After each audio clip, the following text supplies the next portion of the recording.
last year's berries lingering in your freezer? Why not turn them into delicious, snackable fruit leather? I know there are lots of ways to make fruit leather out there, but if you need to make a lot of fruit leather all at once, I've got tried and true tips and techniques that will help you fill your dehydrator all the way and make big batches of delicious fruit roll-ups.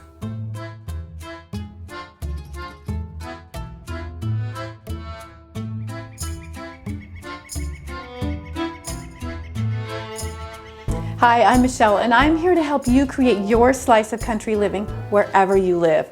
Welcome to Chocolate Box Cottage, the sweet spot between old-fashioned skills like gardening and cooking from scratch and modern conveniences that make life easier. If those things sound appealing to you, consider subscribing to my channel. Now, I mentioned using frozen fruit. Of course, you can use fresh fruit as well. I just find that during the summer, I don't have quite enough time to tackle all those preserving projects that seem to pile up at once. So I tend to stash the fruit in the freezer to deal with later. This might be a strategy that helps you too. Now let's go over supplies really quickly. We're going to be using an Excalibur dehydrator today. This is a 9-tray Excalibur, and you do not need special fruit leather sheets to make fruit leather. Instead, we're going to use parchment paper. I recommend using unbleached parchment paper. You can find this in grocery stores next to the plastic wrap and aluminum foil. You'll need a pencil and scissors, and one special tool, an offset spatula. Highly recommend this, makes it so much easier to spread the puree out on the dehydrator trays. This one is 12 inches long. A blender. And it doesn't need to be a high-speed blender. A regular household blender is just fine.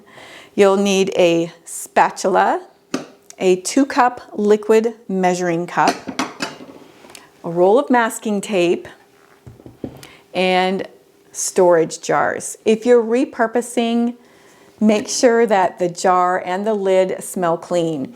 You don't want any lingering odors because those would taint the flavor of your fruit leather. For ingredients today, we are using blackberries. These have been frozen and thawed, and we're going to combine that with applesauce. For the free printable recipe, visit my website, chocolateboxcottage.tv, and you'll also find instructions there for making this recipe with a round dehydrator. I find it is really handy to have the printed recipe next to you as you work. You can put it in a plastic sleeve to keep it clean. And also included in that recipe are a wonderful list of flavor combinations that you're going to love. Now set that screen on top of the parchment paper and line up the edges and draw along the edge to create your cutting line. Create as many of these as you need. This is a great job for kids. I do prefer to use a pair of scissors to cut out the parchment paper squares. I find it a lot easier than trying to use that cutter on the edge of the box. So once you have enough squares cut out, go ahead and line your trays and stack them as you go to keep that parchment paper anchored. I'm working with the end of a roll of parchment paper, so it's pretty curly. We're using frozen and thawed blackberries today. You'll want to thaw your fruit the night before. So take it out of the freezer, put it in a bowl or container, and put it in the refrigerator and let it thaw overnight in your refrigerator. It will be ready for you the next day. We're going to combine that with applesauce. And a helpful guideline I can give you is that 1 full bag of frozen berries yields about 6 cups of puree. So I'm going to start adding berries to my blender and make some puree.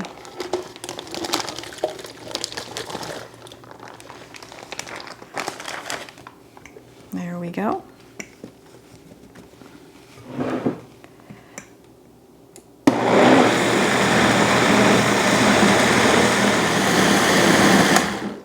Okay, I let that run about 30 seconds. You'll want to make sure that everything is smooth in there, so you can test it with a spoon. Looks good. And now we'll add the applesauce directly to the blender. So it looks like we have about 5 cups of blackberries in there. So I'm gonna add some applesauce.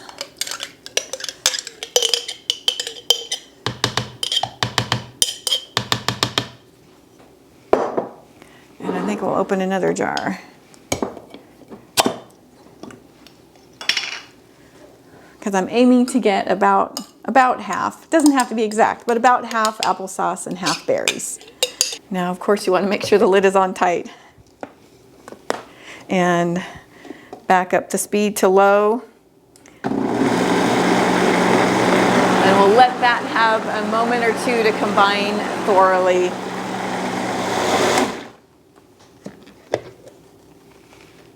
Okay, let's take a look at the puree. It should have some thickness to it, similar to a nice fruit smoothie. Now let's taste it. And if you want to use your finger, I won't tell. Remember that as your fruit leather dries and moisture evaporates, the flavor will concentrate. So if at this point it tastes bland, you can add a little lemon juice or ascorbic acid. And you'll find ascorbic acid in the canning supply aisle at the store. So either lemon juice or ascorbic acid will work just fine to perk up the flavor. If it tastes too tart, you can add applesauce or banana or a little honey or maple syrup to sweeten it. And if it's too thin, you can thicken it again by using applesauce or bananas or pectin. Half teaspoon of low sugar pectin per 2 cups of puree. You don't have to try to remember all these tips. Everything is included in the printable recipe at chocolateboxcottage.tv. Now we're going to measure out 2 cups of puree. And I do find it a lot easier to pour from a measuring cup versus the blender container. Now pour the puree in a squarish shape on your lined dehydrator tray.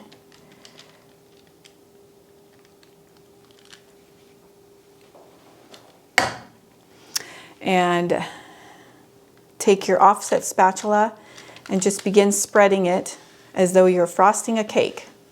You can spin the tray on your work surface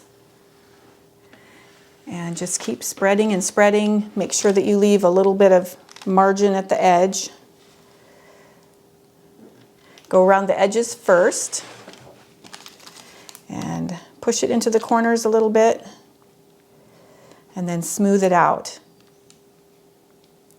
Aim to have the puree about 1/4 inch thick, and you'll want to make it slightly thicker at the edges and slightly thinner in the center. This will ensure even drying. There we go. Now what happens if you get a little too close to the edge? Like you can see happened right here. You want to take the edge of your blade and just scrape it back. Well, we've about half filled the dehydrator, so I'm going to mix up another batch of fruit puree. And I want you to keep in mind that since we're putting 2 cups of fruit on each tray and we've got 9 trays, we need 18 cups total. So if you can kind of gauge that in your mind, it'll help you figure out how much fruit to puree so you don't have a lot left over. I'm adding the last tray to the dehydrator. We have a fully loaded dehydrator. So we'll close it up and set it for 135 Fahrenheit, which is about 57 centigrade. And it's going to take between 8 to 12 hours to dehydrate all of these. Now, that's for a full dehydrator load. If you're making fewer sheets of fruit leather, the time will be reduced. So I'm going to plan to check on our dehydrator at about 6 hours and see how it's coming along. Okay, the dehydrator's been running for several hours, so let's check and see how our progress is coming along. Okay. So you'll notice this side that's closer to the back of the dehydrator is much drier than the part that was facing the door. So what I'm going to do is just turn that around and put the moist side in towards the fan in the back now. And let's move up the dehydrator. You'll notice that the further up you get in the shelves, the drier it will be. It will be done quicker. because heat rises, and that's natural. So we're going to turn this around also, and I'm going to go through and turn them around, and then I'm also going to shuffle the trays from top to bottom so that we can have more even drying. You can see it's still very shiny and moist, so we're still a ways off of having our fruit leather ready.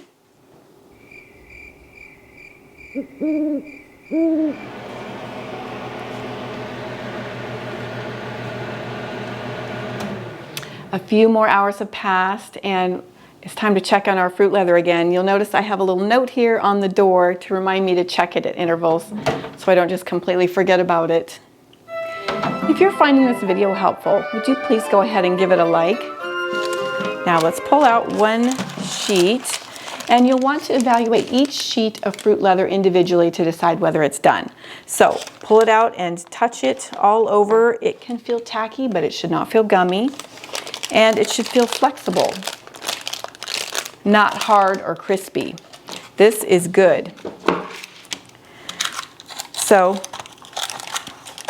I like to divide each sheet of fruit leather into 4 servings, so I'm just cutting it into quarters.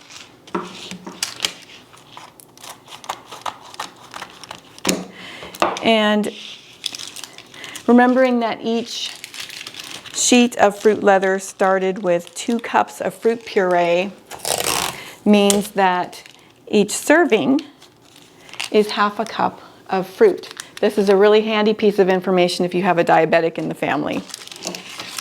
So you'll see I'm just starting at one of the long edges and rolling it up, and then securing with a piece of masking tape right around the middle. So you want to make sure that the edges of the masking tape overlap so that it will stay together.